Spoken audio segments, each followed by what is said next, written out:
Bismillahirrahmanirrahim. Assalamualaikum warahmatullahi wabarakatuh. Waalaikumsalam warahmatullahi wabarakatuh. Selamat siang semuanya. Hari ini kita akan membahas dua hal. Di slide ini punya dua pesan. Yang pertama, saya ingin menyampaikan informasi, pengetahuan tentang bagaimana presentasi. Misi yang kedua adalah memberi contoh slide PowerPoint-nya minimal seperti yang digunakan saat ini. Jadi nanti adik-adik kalau misalnya ada pertanyaan silakan ditanyakan. Slide ini berjudul Mastering the Art of Engaging Presentation. Menguasai seni presentasi yang menarik. A Guide for Student. Panduan untuk mahasiswa. Di bagian awal slide PowerPoint minimal ada 4 komponen minimal ya. Yang pertama ada judul. Kita sudah punya judulnya di situ, ada Mastering the Art of Engaging Presentation, A Guide for Student. Misinya sebenarnya beberapa bagian dibuat dalam bahasa Inggris sekaligus menambah kosakata adik-adik supaya mengerti beberapa istilah dalam bahasa Inggris sambil nanti dijelaskan dalam bahasa Indonesia. Komponen yang kedua ada presenter. Nama kita. Kalau kita presentasi dalam kelompok, maka ada nama kelompok dan anggotanya. Jadi kalau berdua, ada nama berdua. Kalau bertiga, ada nama bertiga. Boleh dipasang foto kita-kita di situ? Foto yang presentasi ya, jangan foto someone spesialnya. Apalagi foto tetangga yang tidak ikut-ikutan. Komponen yang ketiga, afiliasi. Afiliasi itu biasanya kita bisa menulis program studi kita, atau fakultas kita, atau universitas kita, atau semuanya ditulis minimal terwakili oleh logo. Logo Universitas Mataram. Di slide ini saya pakai ada 3 logo, ada Tuturi Handayani, logo untuk Kementerian Pendidikan. Kemudian ada Universitas Mataram. Di tengah-tengah itu ada Indonesian Publication Center. Jadi itu lembaga di luar kampus yang kami buat untuk mengelola jurnal sambil belajar tulis-menulis. Nanti adik-adik bisa lihat beberapa materi yang pernah dibuat. Yang keempat, usahakan ada gambar yang mewakili judul itu. Jadi judul ini misalnya terkait presentasi yang menarik, kita bisa memilih gambar, ada orang presentasi serupa gambar itu, boleh gambar-gambar lain yang relevan ya. Yang kedua ini ada 3 kunci sukses dalam karir. 3 keys of career success. Biasa disingkat 3C. C yang pertama communication, C yang kedua confidence, C yang ketiga karakter. Kita belajar communication tidak semata-mata kita ingin belajar menjadi orator misalnya, persiapan kita kampanye menjelang 2029. Kita belajar komunikasi itu karena kita akan tetap berinteraksi dengan orang lain, baik secara lisan maupun tulisan. Komunikasi itu tidak semata-mata apa yang kita sampaikan maupun kata-kata yang kita tulis. Ada banyak unsur-unsur penting yang menentukan bahwa komunikasi kita itu nanti sukses apa tidak. Ada beberapa diantaranya ada unsur vokal elemen. Di bagaimana kita menyebut huruf tertentu, kata tertentu yang dipahami oleh audiens kita. Yang kedua, gestur. Gestur itu gerak tubuh kita. Jadi kalau kita sedang bilang minum, pas ada kita boleh kasih contoh minum.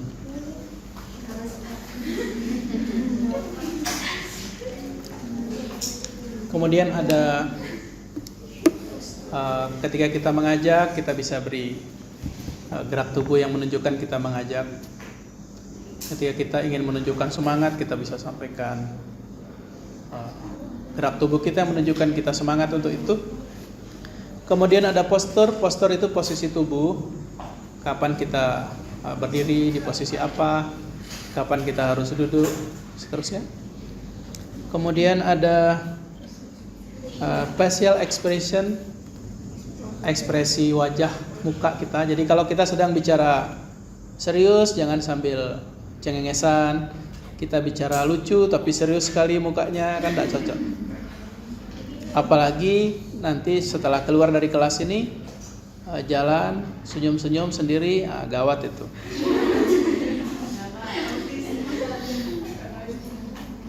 C yang kedua, confidence. Confident itu artinya apa? Percaya diri. Confident, percaya diri, kita yakin dengan diri kita. Self belief, percaya diri, itu salah satu kunci untuk sukses.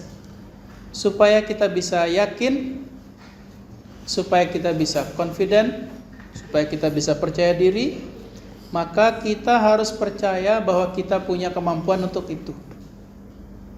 Supaya punya kemampuan, kita harus belajar. Ya, termasuk hari ini kita belajar bagaimana kita berkomunikasi, bagaimana kita presentasi. Kalau nanti ada materi, dipelajari materinya sehingga ketika kita nanti presentasi, kita paham yang sedang kita sampaikan itu apa.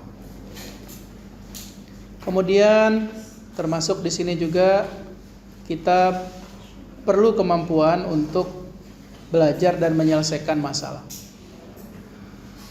Jadi kita belajar sesuatu, ada masalah-masalah kita diberikan, kita coba selesaikan dengan tahapan-tahapan sesuai kemampuan kita. Dan ada istilahnya inner values, ya, nilai-nilai di dalam diri kita untuk menunjukkan itu bagian dari diri kita, nilai-nilai baik pada diri kita yang perlu terus kita latih sehingga nanti kita lebih baik lagi, lebih baik lagi, lebih baik lagi. Termasuk nanti ketika ada teman kita bertanya, kita misalnya tidak paham bagaimana kita harus menjawab karena kita belum tahu, maka kita juga bisa menyampaikannya dengan jujur. Terima kasih pertanyaannya, pertanyaannya bagus. Hari ini saya belum bisa memberi tanggapan yang memadai. Kami akan pelajari, kita bisa diskusi lain kali. Nah, dengan percaya diri begitu. Jadi kita tidak perlu takut, apalagi sampai guling-guling di depan, nanti saya yang repot nanti. Jadi setiap orang boleh mengajukan pertanyaan. Nah, kita juga melatih diri kita untuk memberikan jawaban yang terbaik sesuai kemampuan kita. C yang terakhir, karakter. Karakter ini perpaduan, mix itu campuran, sehingga kita sering dengar ada mixer, ya. Jadi ada yang sinonim dengan itu, ada blender, blend. Kita ada istilah blended learning, belajar campuran. Apa yang dicampur? Face to face and online learning, tatap muka dengan online learning. Jadi karena kita sedang bahas karakter, yang dipadukan itu adalah kualitas mental dan moral. Ada di situ integritas kita, di situ ada loyalty itu kesetiaan kita. Kemudian defendability Dependability ini dapat kita artikan bahwa kita itu dapat diandalkan. Jadi kalau kita dapat diberi kepercayaan menyelesaikan sesuatu, kita akan bisa menyelesaikan. Kemudian ada pasien, kesabaran. Jadi ada banyak masalah kita akan hadapi, tapi dengan kesabaran kita, self control, kontrol diri kita. Jadi kalau ada yang bertanya, jangan nanti ada yang emosi, apalagi angkat-angkat kursi. Kemudian ada kecerdasan emosional, kapan kita harus menyampaikan emosi kita dengan cara yang bijak, kapan kita harus menegur, kapan kita harus menyampaikan pendapat kita dengan tidak emosional, apalagi gebrak-gebrak meja itu tidak pas. Ada optimisme. Jadi kita kalau merencanakan sesuatu, kita harus optimis bahwa kita bisa mengerjakan itu. Kita bisa optimis, kita bisa menyelesaikan studi kita tepat waktu. Kemudian ada antusiasme. Jadi kalau kita ingin ngajak seseorang melakukan sesuatu, kita harus menunjukkan diri kita itu semangat juga untuk mengerjakan yang sama. Jadi ada perbedaan ketika kita misalnya menyuruh anak kita sholat dengan kita mengajak mereka sholat. Jadi kalau kita ngajak, kita ikut sholat, dia sholat sama-sama. Kalau nyuruh, kadang ibu bapaknya tidak ikut, anaknya sholat.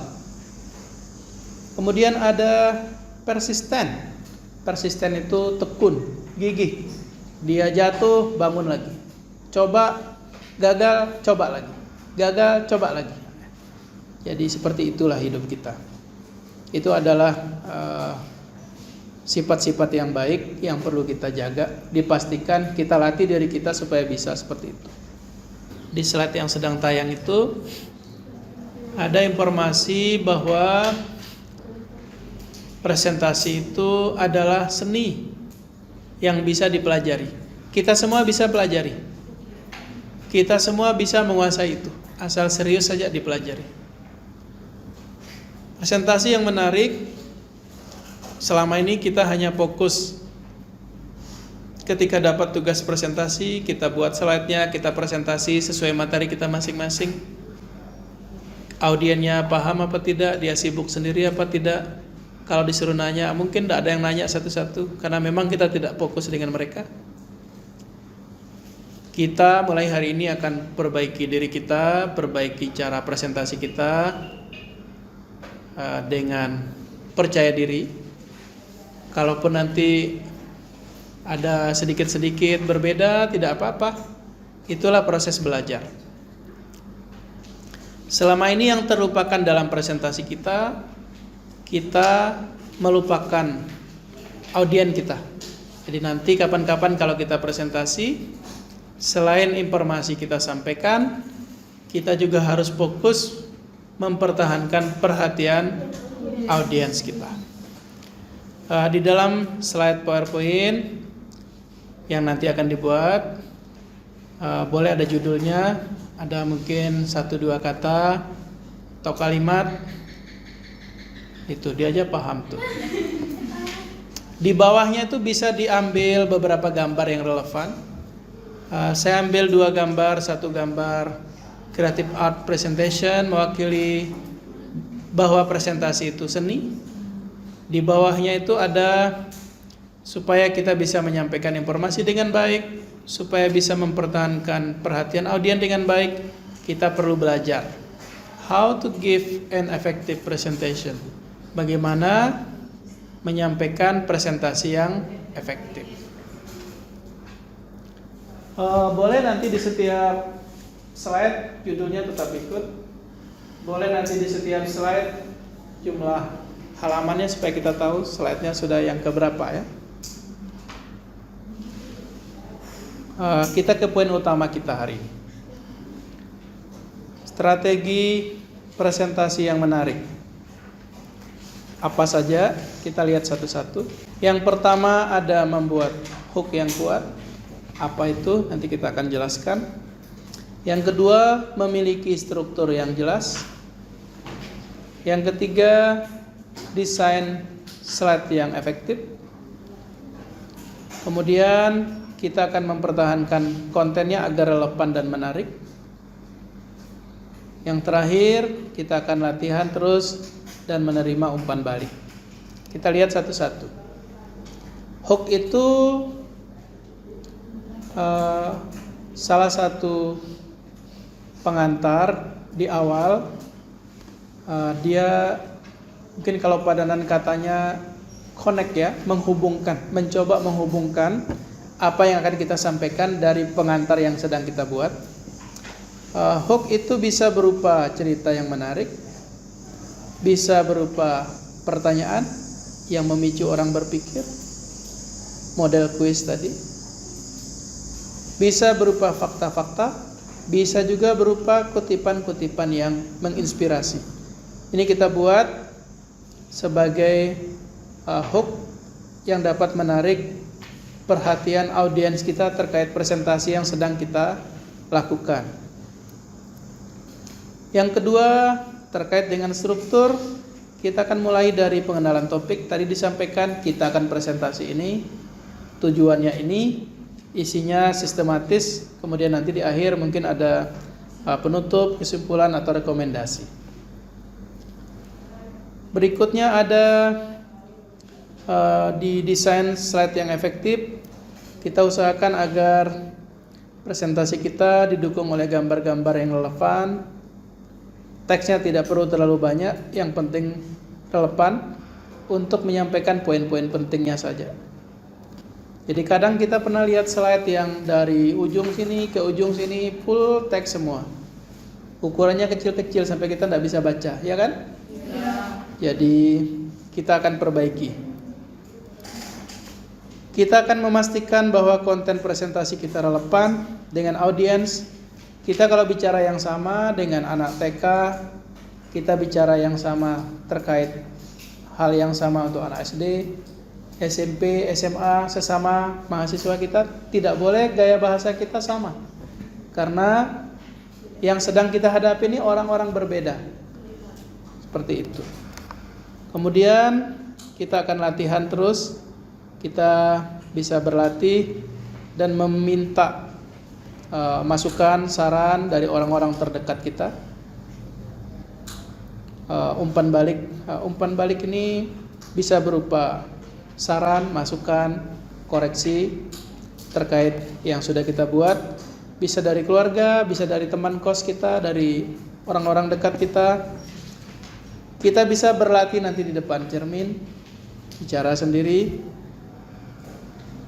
Kita bisa juga coba merekam suara kita sendiri.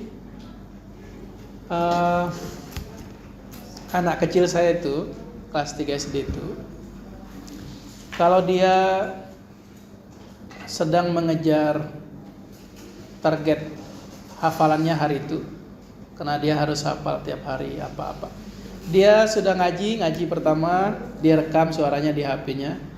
Nanti setelah itu dia akan santai-santai mendengar suaranya sendiri, sambil ngomong sendiri, dengar suaranya sendiri. Itu gayanya beda-beda. Ya begitulah gaya orang belajar. Di slide berikutnya ada desain slide yang efektif. Yang pertama, sederhana dan bersih, tidak perlu terlalu ramai. Temanya beda-beda, malah pusing kita lihat ya. Satu tema binatang, pohon, bintang, ada galaksi, ada arsitektur. Boleh dipilih mungkin salah satu, tapi konsisten dijaga, dipakai.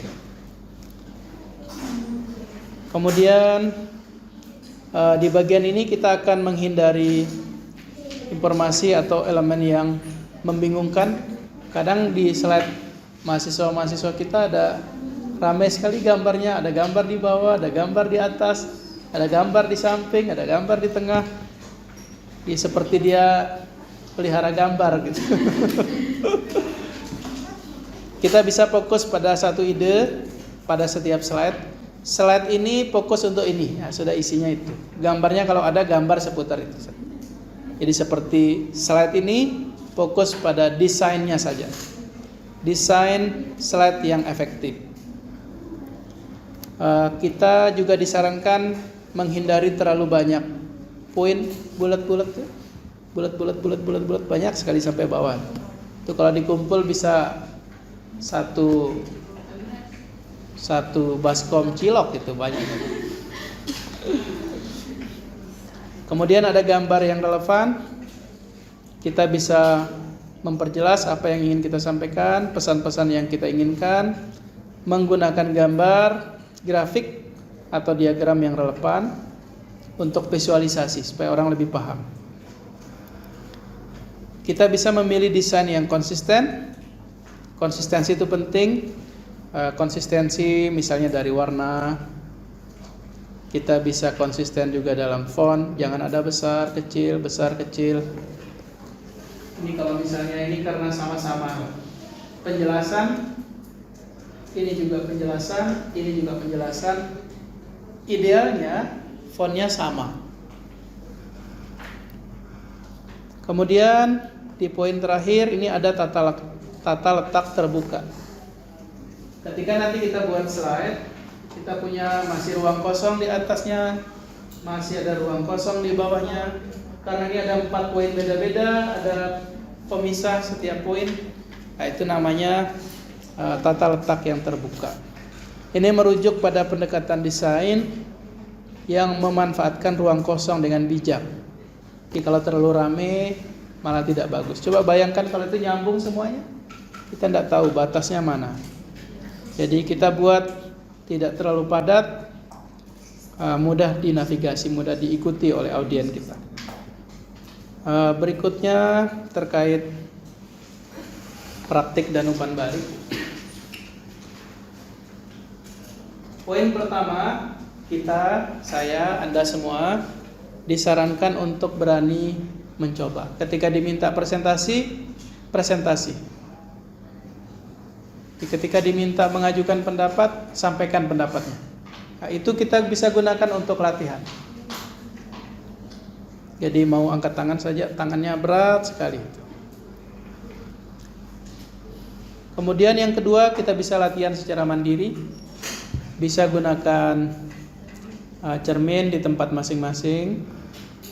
Bisa latihan bicara apa yang akan disampaikan besoknya misalnya di kelas. Bisa lihat ekspresi mukanya. Saya sedang cerita lucu tapi kok muka saya serius sekali. Itu ada sedih-sedihnya tapi kok saya senyum-senyum sendiri. Ya, itu bisa dilihat kan?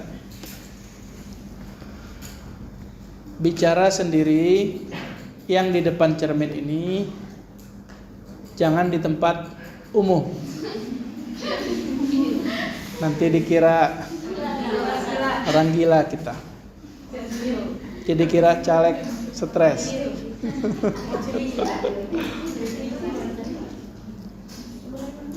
Poin yang ketiga, kita diminta kesediaan untuk bersedia menerima feedback, umpan balik, masukan, saran, kritikan pihak lain supaya yang kita buat itu lebih bagus. Jadi nanti kalau sudah bikin tugas apa saja, coba konsultasi temannya. Coba mohon sarannya apa sudah seperti ini, gambarnya cocok apa tidak, ukuran hurufnya kalau saya dari belakang sekian jauh terbaca apa tidak. Nah, itu teman kita lebih paham nanti. Yang terakhir, kita bisa latihan secara teratur. Hari-harinya bisa dimanfaatkan untuk itu. Berikutnya ada di slide ini ada beberapa tokoh, orang-orang penting yang punya kemampuan presentasi bagus, yang menyampaikan orasinya dengan sangat bagus sehingga audiensnya sangat tertarik menyimak mereka bicara. Ada Steve Jobs, pendiri Apple, pemilik Apple, iPhone ya.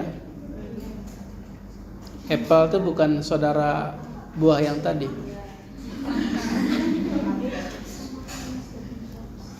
Berikutnya ada mantan Presiden Amerika Barack Obama, ada Oprah Winfrey,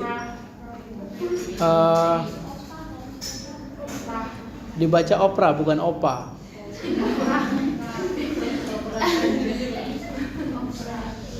Oprah, pembawa acara, dia menjadi presenter pada beberapa talk show yang cukup terkenal. Bisa kita lihat banyak videonya seputar itu. Kemudian ada Elon Musk. Elon Musk ini pemilik Twitter X, punya perusahaan SpaceX yang pesawat luar angkasa. Dia punya pabrik untuk motor dan mobil listrik, Tesla. Elon ini mungkin lahir di Lombok ya. Elon itu bahasa Sasak bukan?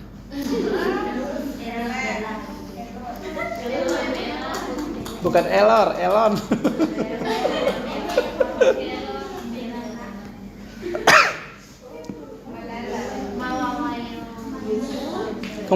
Kemudian ada Malala Yousafzai. Ini penerima Nobel Perdamaian orang Pakistan, masih muda saat menerima hadiah itu. Dia orasinya bagus, presentasinya bagus. Nanti kalau misalnya pas menyimak, dia mungkin pakai bahasa di negaranya. Kalaupun tidak paham, pura-pura aja serius lihat. Nah, ada ekspresinya bagus. Kemudian yang terakhir ada Simon Sinek, businessman. Dia sering diundang perusahaan-perusahaan bicara, menjadi motivator di acara-acara di perusahaan-perusahaan besar, dan dia penulis buku. Misinya ada slide ini sebenarnya bukan masalah orang-orang ini sebenarnya. Pesannya adalah ketika nanti kita buat slide presentasi pada tema-tema, bagus kalau ada visualnya.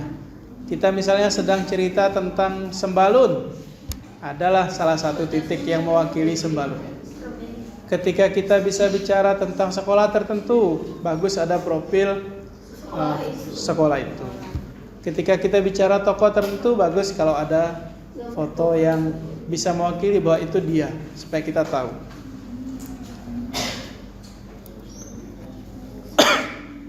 Di bagian akhir ada summary itu ringkasan. Ada gambar-gambar mewakili poin-poin yang ada. Kita bisa tanyakan, misalkan saya tanya ke Anda semua, kemampuan presentasi atau skill presentasi itu penting apa tidak? Penting. Penting apa tidak? Penting. Kita sudah dapat kesimpulan pertama. Tidak harus bentuknya pernyataan, tapi bisa jadi pertanyaan yang nanti dijawab jadi kesimpulan kita. Kemudian kita berani mencoba.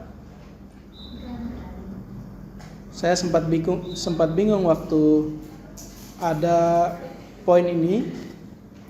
Saya akan ambil gambar apa yang bisa mewakili. Saya memutuskan memilih gambar ini. Try new things. Mencoba sesuatu yang baru. Things, sesuatu. Jangan dibaca polos-polos ya. Mencoba baru sesuatu. Jadi try new things. Kita harus berani mencoba sesuatu yang baru. Sepanjang itu betul, kita yakini betul, kita tidak melanggar norma-norma agama, tidak melanggar norma negara, coba ya. Jadi kalau sudah ada calonnya, tawari ke rumah ketemu walinya.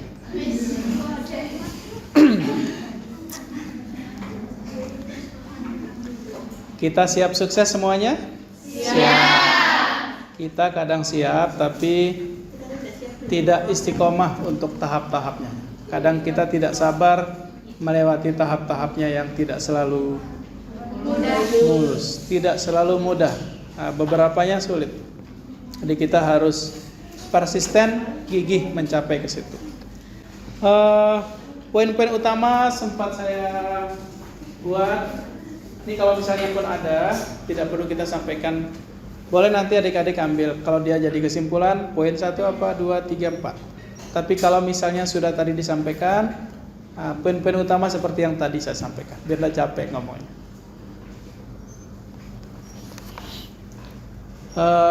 Di akhir ini pemanis saja. Yang ingin disampaikan bukan masalah gambarnya ya. Saya tadi tidak memilih memasang foto itu di depan. Saya tidak memilih opsi itu, kalaupun tadi saya tawarin. Jadi adik-adik nanti kalau bikin slide di bawah ini boleh ada foto kalian sama tim. Tapi saya khawatir kalau dia nanti ada di depan, audiennya malah tidak fokus. Bisa jadi kan begitu kan?